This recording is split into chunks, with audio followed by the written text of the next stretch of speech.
trap over here, so I can't let them go too far.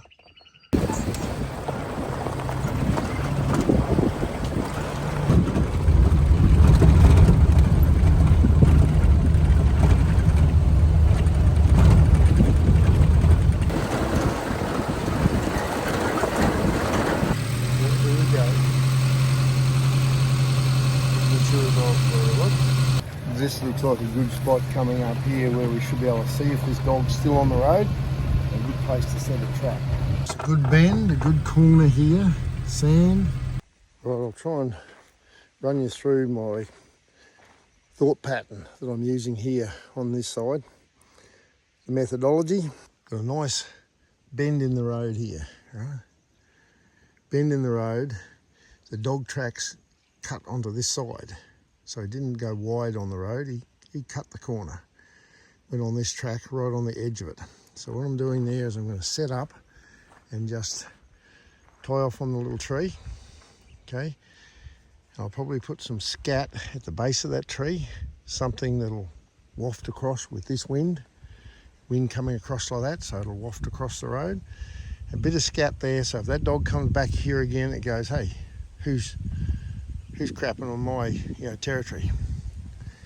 What I'll do when I finish here, I'm trying to walk on the road, right on the track, and I'll drive up here a couple of times and just knock all my tracks out of the road. You'll see here, there's that dog track right there, where he's come on this side. There's an old one there, I think. It might do us some good if this animal isn't already caught down here in one of our other traps. Okay, I've come up to the last trap set on this top line. And yeah, the dog's been right at the trap. Let's try and unravel it and see what it's actually done.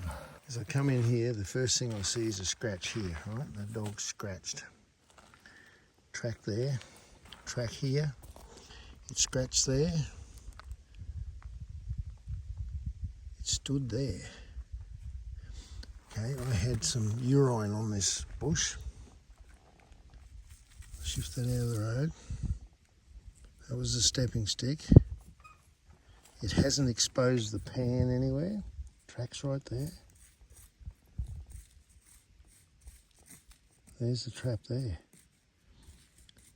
It didn't even know that trap was there. There's one track.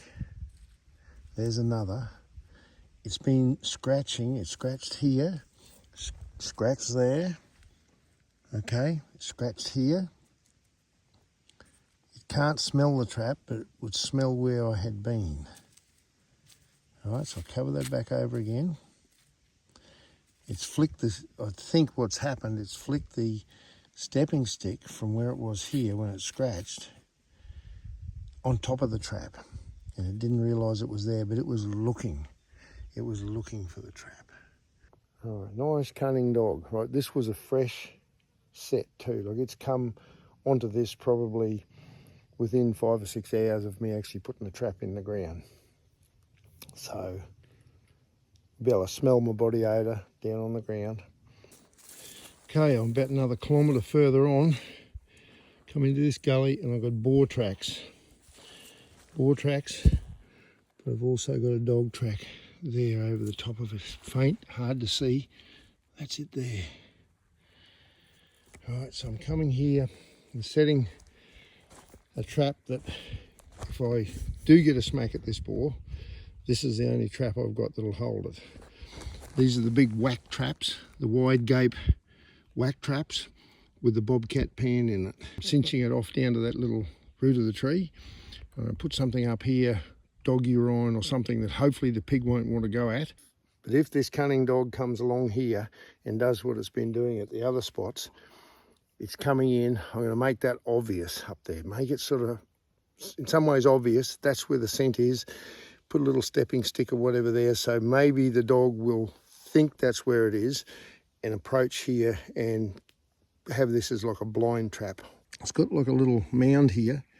So I'm putting it right on the top of the mound. Okay, so there's the finished product. I've put a dig hole in there to make it look like a dog's been scratching there. I'll put a rock up the top there on that little tussock and put some dominant dog urine on that. That's a classic blind set. We've come down into this peaceful, beautiful little gully. And we'll see if we can change that. I'll put a dig hole over there, a piece of fat, and a whack trap with a bobcat pan into one side. Again, semi-blind. The fat's a good lure there. The dig hole is there for a visual attraction. If a dog falls for this, it'll come in and it'll be a fair way off that fat, trying to come in just a little bit closer to look at the dig hole, and the trap will be there, basically where it won't expect it. Up, up, up, up, up, up. Okay, I've come along here and I've got good tracks on this road. And this forks, and the main cattle pad goes right up to the top, to the boundary up here.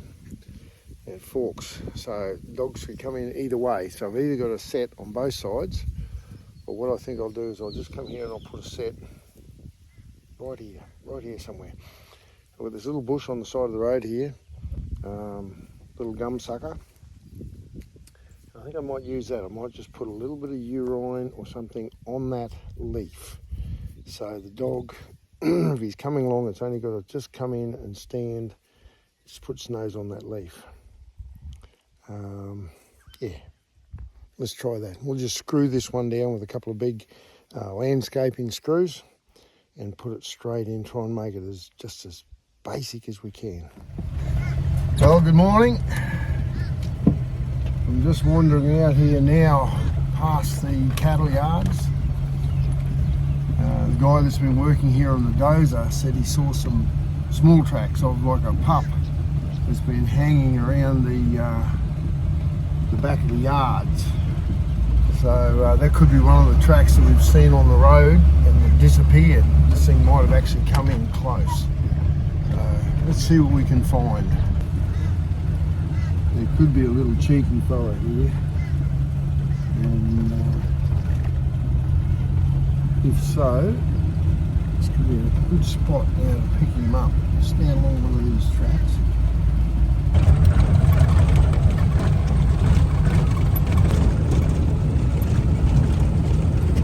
We've just come up to the last trap set on this line. We set this one when it was raining. Just a great little place here. It's in a really tight little gully. We had a lot of trouble getting out of here, trying to spin out of here with the Suzukis. We were spinning and slipping. We slid back down that hill a couple of times and we had to try and get out. This one up here too. That was slid down in here, right? When I get to here, look at the fresh dog tracks. He's come right around. All I had was a bit of scent on that rock. He's come right round and he stepped there. He stepped right in close. He stepped there, round it, right through. He's gone right over that top. The trap set's there. What I'm going to need to do, and probably on this dog, I'm too far away. I have to put a bit of bush or something else there to get him to step around it again. There's been like a cat in here as well. Stood on that, so it's worked. It's worked perfectly, except, well, not perfectly. It's worked well, but it just went through between. Now I set up for a real cunning dog, thinking it's one of the ones that's like over the other side that's standing right off your trap sets, and you know, reaching in to scratch at the scent. This one, it looks like it's been all over it, and I've been too far away. Probably the wrong set for the wrong dog, or the wrong set for the right dog. Wrong set for the right, yeah, wrong set for the right dog. That's me. Okay, I've just broken off a couple little bits of lantana, shoved them in the ground there, so they'll wilt a little bit, but they'll still stay relatively fresh, and just made a little block. So hopefully that animal will now turn and come through here. I just see over here as well, in the corner of this bank, you can see where that dog has gone right through around the corner of that bank. He might even marked on that bank. So what I'll do is I'm going to put another trap in here, probably screw one straight in the ground, and I'll put a scent marker up on that side there. See if I can get him as he walks around. One of the things I've got to contend with on this run is that we are right beside a busy highway. And it works in a couple of different ways. See, the dogs that are around here are used to picking up roadkill. So they're here, hunting along the sides of this road. So that's why I'm trying to use this track that runs parallel with it to trap off, and I think it will work. I think we'll pick up a couple of dogs here with a bit of luck. A nice breezy little hill. Slide all the way to the bottom. The two traps are right there. Select the lower. Oh, bloody cog. There we go. Brandon's got all keen. What are you keen for, Brandon? He can smell something. Go down into this creek. Might be a pig.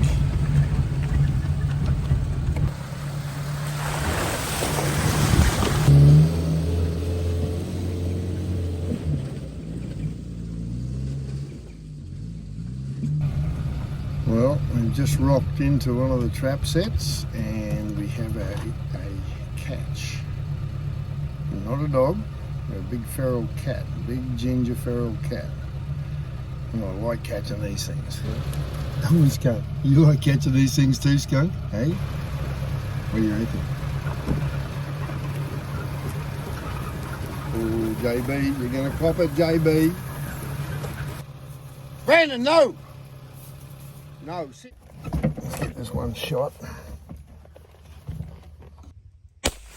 You can go to some of the water troughs around here and there's just masses of feathers. And when you see those feathers everywhere, you realise that there's a cat working around those troughs and just slaughtering everything that comes into water. But again, I don't treat them as a pest. They didn't come here by themselves. They didn't swim across to Australia. They were brought here by man. That cat is only doing what cats do. It is just doing its thing, right? The people that blame here are us, okay?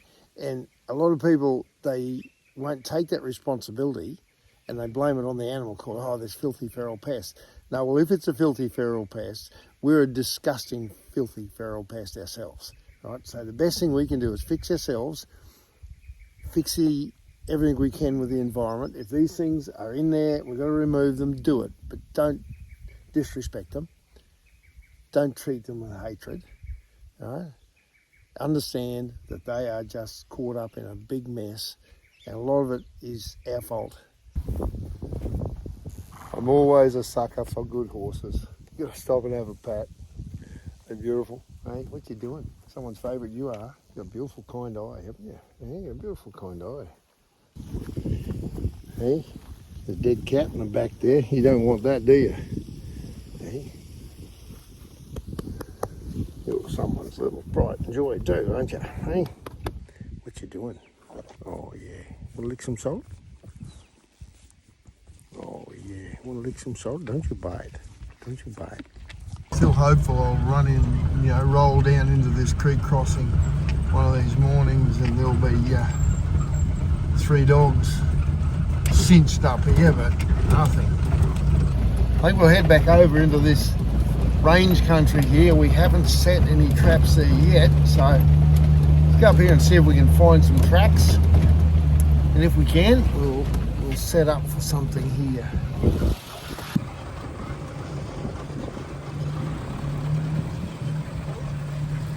Okay, at last, dog tracks on the line. Right-o. With the exception of this big old dog we got hanging on the front here now, the trap scratcher. Apart from that, we haven't seen any fresh tracks at all today. I get to here and there's some fresh tracks on the road. So, okay, do I set up here? Is this one of their favourite little spots here? One, another one over here beside it. Moving fairly fast. I reckon this is that pack. This is the pack we've been looking for. Good morning. This is checking night 7. Now 8 days on the trail. Only 2 dogs down, 2 dogs, 4 big bull pigs, 3 or 4 sows, and a feral cat. And I've got a splitting headache this morning. It'll come good, won't it? Well, you can drive. You want to drive?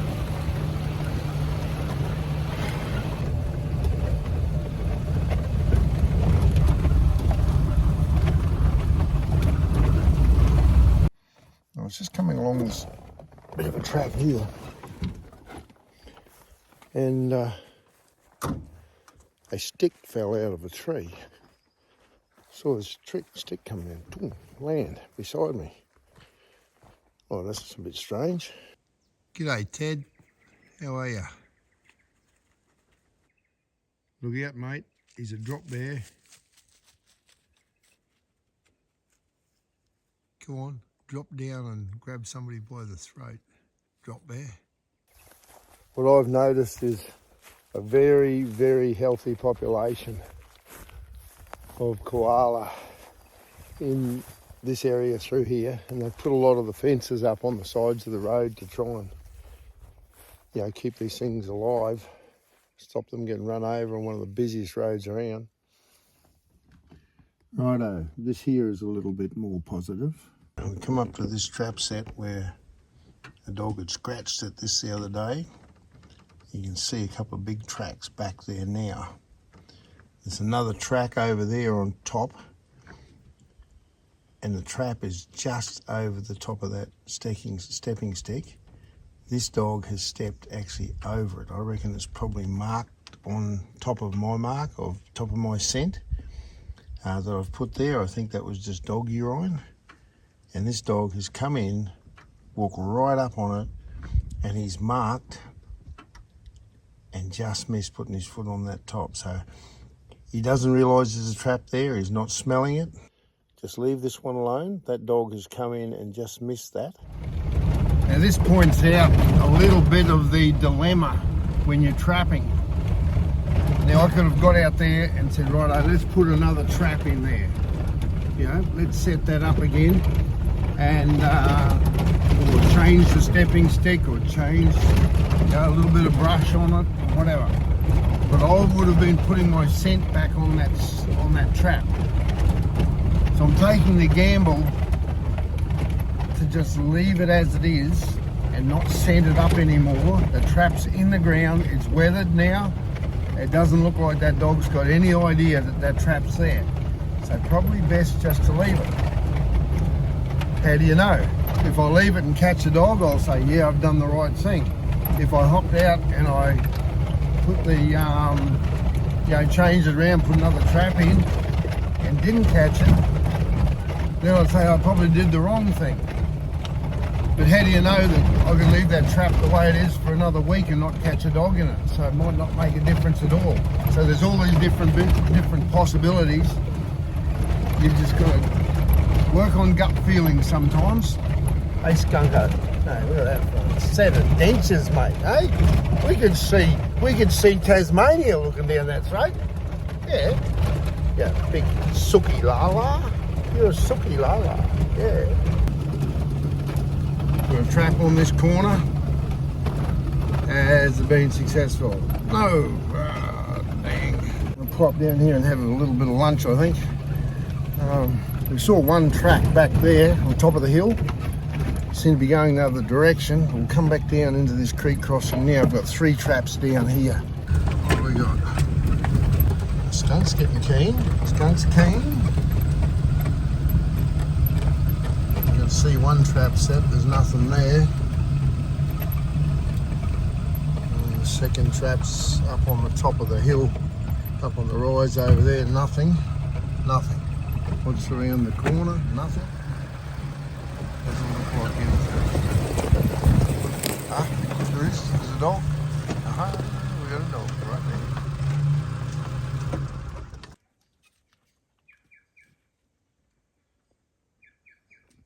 Let's get him a shot.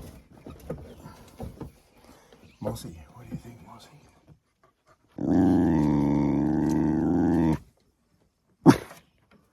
Good girl, Mossy. No, that's enough. That's enough, Mossy. That's enough. Sit, Mossy, sit.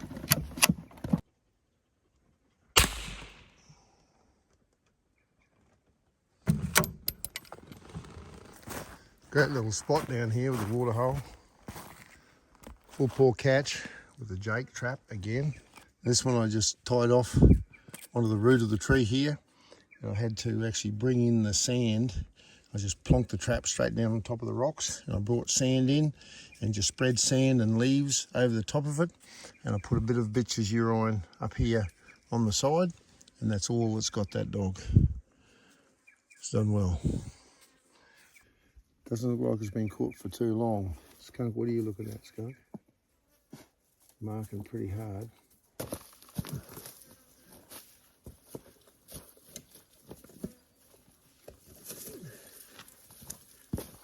Another big dog. Yeah, big male.